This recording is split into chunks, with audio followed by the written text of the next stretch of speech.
The way you grip a dumbbell for a single arm overhead press and the way that you grab a kettlebell is surprisingly different for the same movement. And since a single arm overhead press is a fundamental kettlebell movement, making sure you understand the nuances of this movement is crucial for maximizing the benefits of this exercise. Not to mention, if you grab a kettlebell the same way you grab a dumbbell, there's a good chance your wrist is going to feel like you just lost an intense game of Mercy. Mercy! And since we don't want that, let's dive into the front rack position to prevent that from happening. More specifically, we reach towards the corner of the kettlebell's handle, right with this crease here between our index finger and our thumb, kind of like you're going in for an aggressive handshake. Nailed it, you're hurting my hand.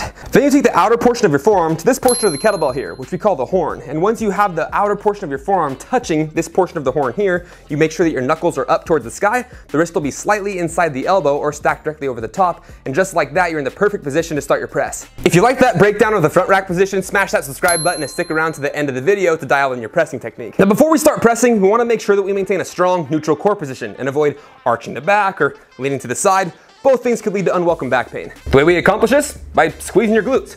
Kind of like you're trying to prevent your significant other from credit carding you. Credit card.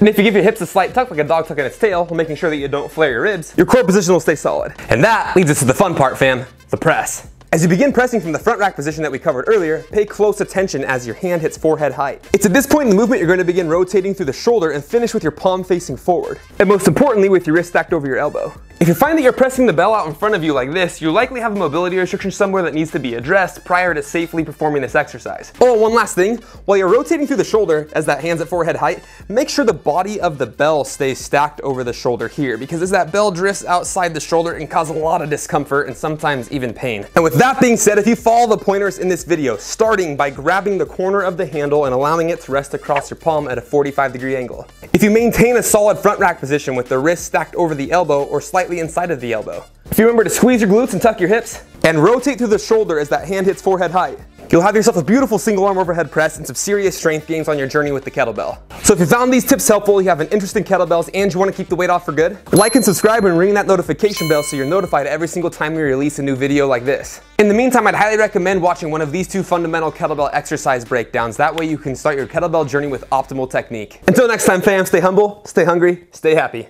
Cheers.